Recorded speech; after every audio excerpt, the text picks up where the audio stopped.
Hello friends, welcome to খেল দুনিয়া। সামনেই আসছে 29শে জুলাই অর্থাৎ মোহনবাগান দিবস, যেই দিন থেকে মোহনবাগান প্র্যাকটিসে নামবে। তো মোহনবাগান দিবসের জন্য কিন্তু এখন থেকেই প্রস্তুতি শুরু করে দিয়েছে মোহনবাগান, এবং কাদের কাদের পুরস্কার দেওয়া হবে সেই লিস্টও কিন্তু সামনে চলে এসেছে।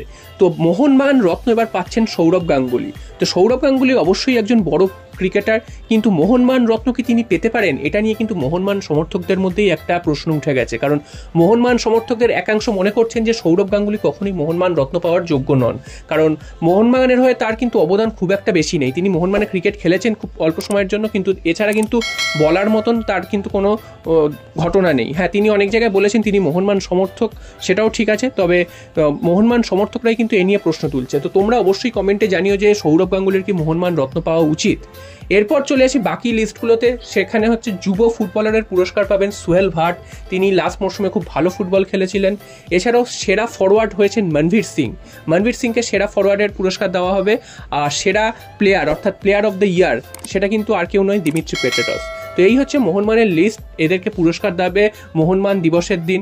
এছাড়াও কিন্তু মোহনবাগানের আজকে সিএফএল এর খেলা ছিল। তো সিএফএল এর খেলায় পিয়ারলেসের বিরুদ্ধে মোহনবাগান আজ মাঠে নেমেছিল। সেখানে কিন্তু সিএফএল এর প্রথম জয়টা আজকের মোহনবাগান পেল। তারা কিন্তু 1-0 গোলে হারালো পিয়ারলেসকে। ম্যাচের 20 মিনিট নাগাদ কিন্তু গোলটি আসে মোহনবাগানের তরফ থেকে, এবং তারপর কিন্তু সারা ম্যাচে সেরকম বলার মতন কিছুই মোহনবাগান করতে পারেনি। এবং আর বাকি 5 দিনের মতন যেমন খেলেছিল এর আগের ম্যাচগুলো, তেমনই কিন্তু জঘন্য ফুটবল কিন্তু খেলেছে আজকেরও, এবং সে অর্থে কোনো অ্যাটাক বা কোনো ভালো মুভ কিন্তু দেখা যায়নি। এবং দিনের পর দিন চলে যাচ্ছে, এতগুলো ম্যাচও খেলে ফেললো, এখনও কিন্তু ঠিকভাবে কম্বিনেশনই ঠিক করতে পারলেন না ডেইলি কার্ডোজো। তো এরকমভাবে চলতে থাকলে মোহনবাগান কিন্তু আগামী দিনে যে ডুরান্ড কাপ রয়েছে, এছাড়াও কলকাতা লিগের বাকি ম্যাচগুলো রয়েছে, সেখানে কিন্তু মুখ থুবড়ে পড়বে। কারণ মোহনবাগানের খেলা একদমই ভালো হচ্ছে না।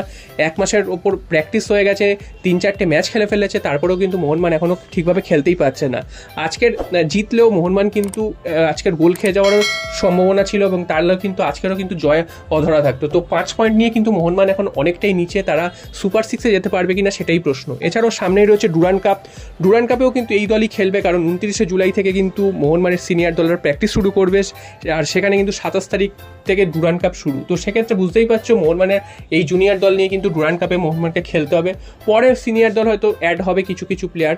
তো এই দল নিয়ে কতদূর কি করতে পারবে সেটা কিন্তু সমর্থকদের মধ্যে একটা সন্দিহান রয়েছে, যা মোহনবাগানের পারফরমেন্স। আর সবশেষে চলে আসি মোহনবাগানের ট্রান্সফার আপডেটে। তোমরা জানো যে গত 2 দিন ধরে গ্রেগ স্টুয়ার্টের নাম মোহনবাগানের ট্রান্সফারের সাথে জড়িয়ে গেছে, কারণ মোহনবাগান গ্রেগ স্টুয়ার্টকে দলে নিতে চাইছেন।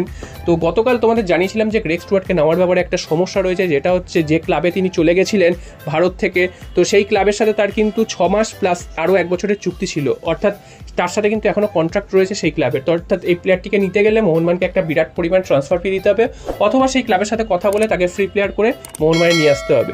তো যা খবর, সেই ক্লাবকে কিন্তু রাজি করাতে পেরেছে, এবং মোহনবাগান কিন্তু গ্রেগ স্টুয়ার্টকে দলে নিচ্ছে। এবং ভেতরকার খবর যেটা জানা যাচ্ছে, গ্রেগ স্টুয়ার্টকে মোহনবাগান সইও করিয়ে ফেলেছে, অর্থাৎ যে কোনো সময় বা যে কোনো দিন তার নামটা কিন্তু চূড়ান্ত ঘোষণা করে দেবে মোহনবাগানের তরফ থেকে। তো গ্রেগ স্টুয়ার্ট মোহনবাগানে আসাতে মোহনবাগানের মিডফিল্ডটা কিন্তু যথেষ্ট শক্তিশালী হলো বলাই যায়। যদি তিনি ফিট থাকেন বা খেলার মতন কন্ডিশনে থাকেন তাহলেই কিন্তু সেটা হবে, কারণ গ্রেগ স্টুয়ার্টের বয়সটাও মাথায় রাখতে হবে, প্রায় 34 বছর বয়স। তো এই বয়সে তিনি কতটা সার্ভিস দিতে পারবেন সেটাও দেখার।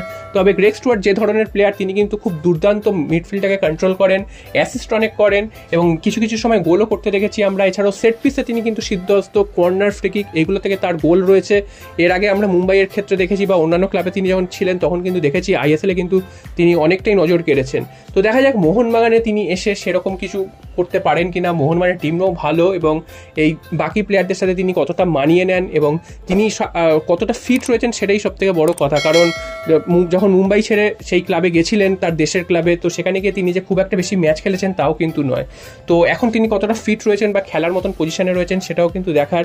তো যদি সব কিছু ঠিকঠাক থাকে সেক্ষেত্রে কিন্তু গ্রেগ স্টুয়ার্ট মোহনবাগানে কিন্তু ফুল ফোটাবেন, সেটা বলাই যায়। তো তোমাদের মতামত কি, গ্রেগ স্টুয়ার্টকে নিয়ে কি মোহনবাগান ভালো করলো, সেটা কিন্তু তোমরা অবশ্যই কমেন্ট করে জানিও।